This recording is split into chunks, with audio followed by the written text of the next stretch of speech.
Hey guys, I'm just sitting outside, enjoying the golden hour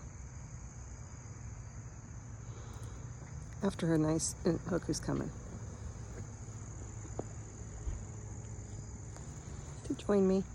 Yes, you're my good boy. Thank you for all the sweet messages today about my sister. I don't know who else needs to know this, and I've shared thoughts like this before, and this might be new to somebody, and it might be the umpteenth time you've heard it, but you need to hear it again.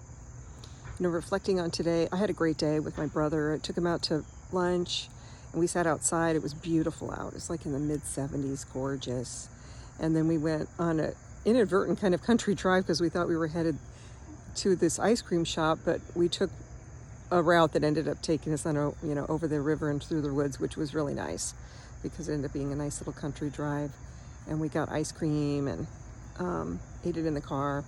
On the way back, my brother just kept saying, "Thank you so much for picking me up and taking me out." And he's been going through a little bit of a rough patch lately.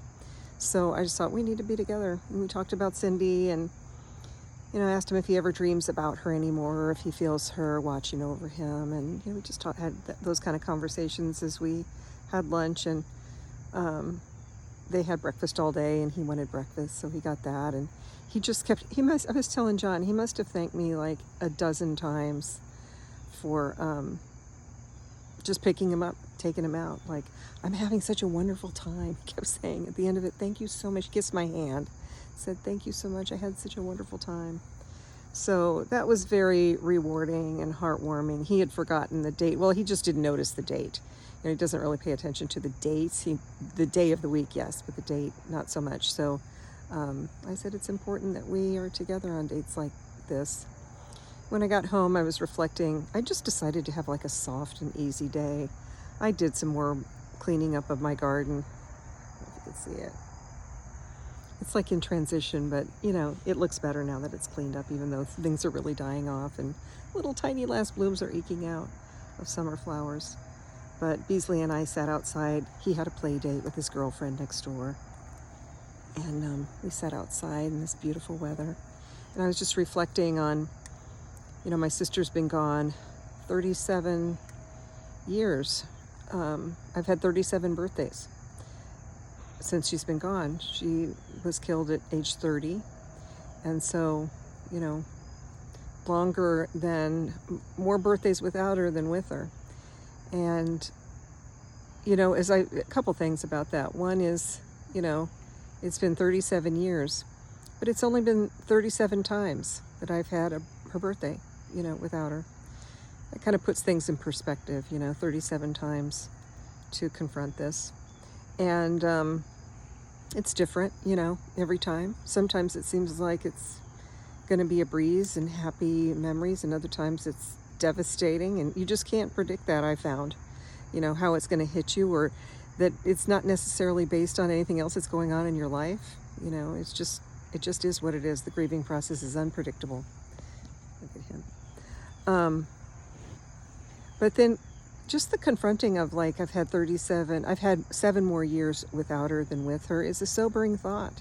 When somebody, was the most important person in your life for your whole life growing up, and that you got through a lot of hard things together, relying on each other, and that they're just a part of you, a part of the very makeup of who you are, never to be changed. That's never going to change in me. That's like in the structure of my DNA of who I am is formed with her.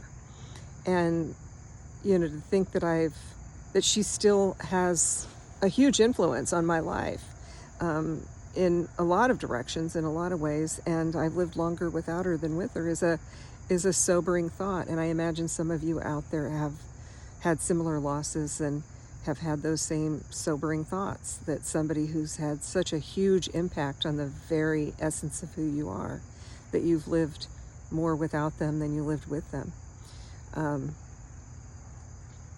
It just is what it is, but it's profound, to think about, and there's a lot of feelings that are associated with that. I was feeling like really weepy yesterday, and I went to the flower farm with my friend and we had a wonderful day, and like lots of girl talk in the car and all that. It's about an hour and a half each way. And so that's a lot of best way to, it's quality time with someone sometimes is being in a car together on a long drive. And it was wonderful, but I just felt sort of sad and out of sorts. I was telling John that, he would have been with us today, but he had a ton of appointments today. So we're going to hang together the rest of the day.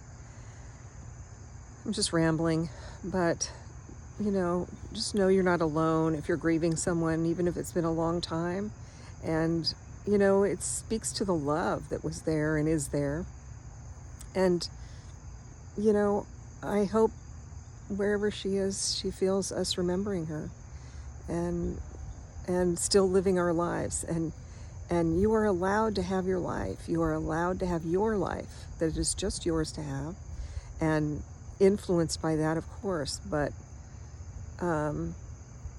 not gobbled up by that. There's still a life that is yours, that is your own destiny, that has been waiting for you to claim and to live in and to be joyful in, and to have your magical miracles that happen in your life that are there for you, and to have your own unique purpose and experiences that you're supposed to have, and lessons you're supposed to go through, and joyful relationships that you're supposed to have. Did I ever tell you that my husband, John, said to me before we ever met, we met online and through Facebook, and